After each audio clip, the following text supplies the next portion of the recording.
Bună! Noi suntem familia Gavril, Matei și Mădălina, iar ei sunt binecuvântările noastre.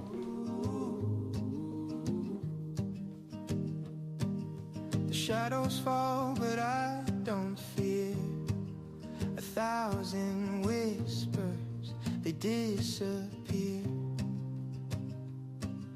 Beneath his wings I rest my soul, where mercy mends. Noi, împreună cu o întreagă echipă, suntem cei care ducem mai departe proiectul de suflet pe care părinții noștri, Gavril Mihai și Gavril Tatiana, l-au început acum 30 de ani, și anume ocrotirea în regim permanent a copiilor aflați în dificultate în două case de tip familial, și anume Casa Rei și Casa Tatiana. Haideți însă să lăsăm pe cel care a fondat această frumoasă lucrare să ne spună un scurt istoric și ce l-a motivat să înceapă ceva măreț. Bună, sunt Mihai, cel care împreună cu soția mea am fondat acest cămin din localitatea Dobreni, județul Neamț. Ea a avut la bază două motivații foarte importante. În primul rând, mama mea a crescut ca o fată orfană și ne-a povestit nouă copiilor viața de orfan și viața cu lipsuri. Și în al doilea rând a fost necesitatea ca în societatea din România copiii erau foarte mulți, ca copilătiți de stat, în cămine sau fără părinți. Au trecut pe la căminul acesta de-a lungul anilor peste 150 de copii care la rândul lor au plecat în viață. Au fost și provocări, au fost și neajunsuri, au fost și greutăți, dar am trecut prin toate acestea cu ajutorul lui Dumnezeu. De aceea mulțumesc lui Dumnezeu și tuturor oamenilor pe care Dumnezeu le-a mișcat inima ca să fie cu noi în rugăciune, moral și financiar. Dumnezeu să vă binecuvinteze! În cele ce urmează, am dorit să vă prezentăm împrejurimile pentru a fi mai familiar cu locul numit acasă de cei 24 de copii pe care avem în grijă atunci când capacitatea maximă a caselor este atinsă.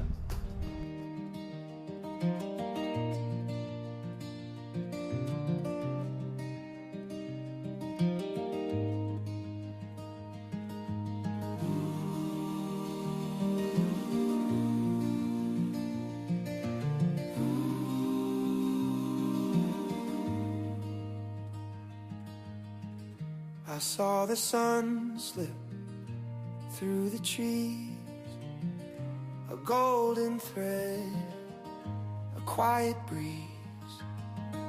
The river spoke in whispers low. It told of places I'll never know. Oh, oh, the river in the pines, it carries dreams. It draws the lines, 1,000 stories, yours and mine, in the river, in the pines.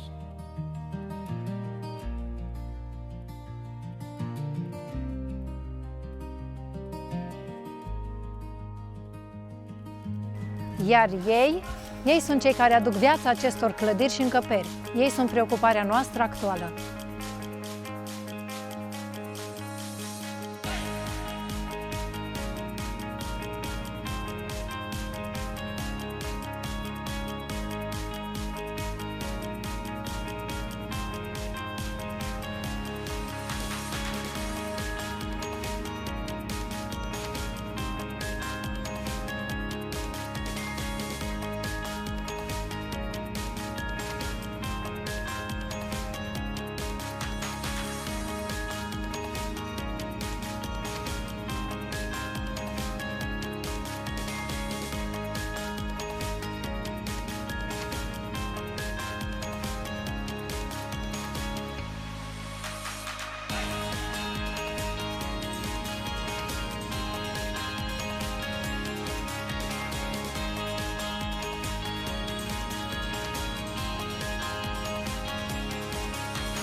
Munca noastră zi de zi cu copiii țintește mai multe direcții și ne străduim cu toată puterea să-i ajutăm să-și schimbe cursul vieții, chiar dacă el a început într-o nuanță cenușie, sperăm și învățăm că se poate mai mult, pot evolua, pot schimba în bine ce a fost rău.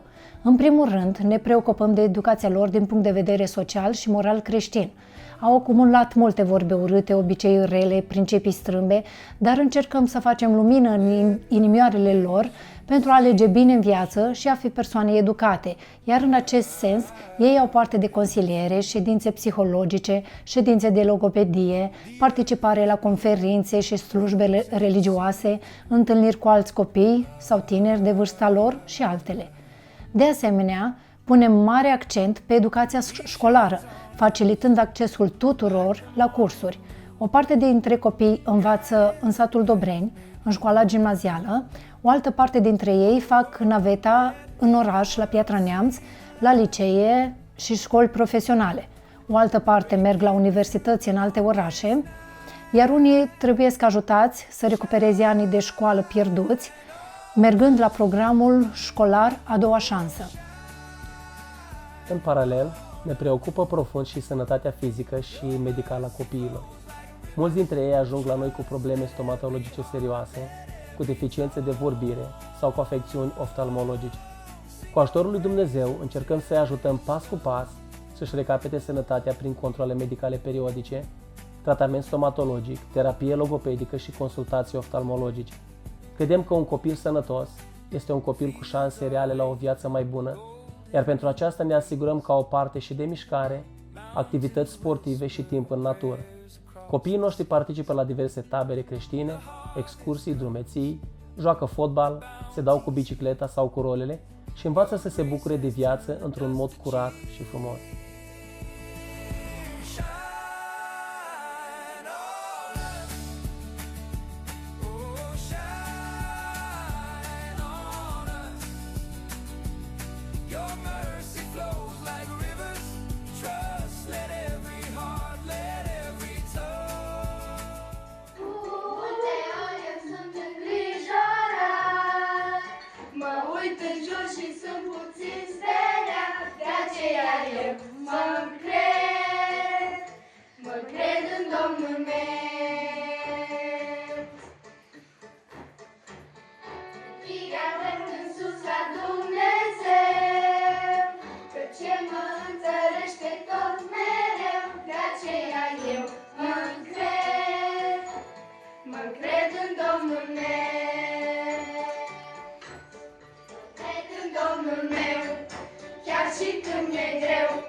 Un alt aspect important, atât pentru noi cât și pentru copii, mulți dintre cei plecați ne-au mulțumit pentru acest lucru, este învățarea copilului în ceea ce înseamnă autogospodărire. Ei sunt implicați în toate treburile casnice, fiecare copil după măsura puterii lui este implicat în sectoare precum bucătăria, curățenia în casă, grădinăritul, îngrijirea animalelor de curte și alte activități chiar de voluntariat în afara căminului, activități în familii defavorizate sau în centre sociale din alte localități. Este frumoasă viața la Casa Rei și Casa Tatiana, dar așa cum spunea și tata Mihai, provocări, dificultăți, inevitabil le găsim pe drum. Situația economică din România, situația actuală mondială, bineînțeles că și-a pus amprenta și pe viața noastră de zi cu zi pe care o ducem la cămin, iar acest aspect se simte tot mai mult din punct de vedere financiar. Dar nu vrem să ne lăsăm.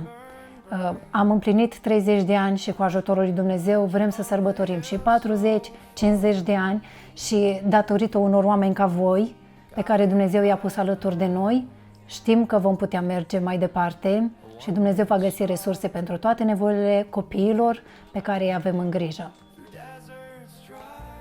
Vrem pe această cale să mulțumim tuturor celor care până acum ați fost alături de noi, la bine și la rău, ne-a susținut din toate punctele de vedere, atât în rugăciunile voastre, financiar, ați trimis o vorbă bună și vrem ca Dumnezeu să vă binecuvinteze din plin. Și totodată ne rugăm ca Dumnezeu să aducă alături de noi și alți oameni cu suflet mare, cu dragoste de Dumnezeu, care să ne ajute mai departe în proiectul acesta. Vă mulțumim!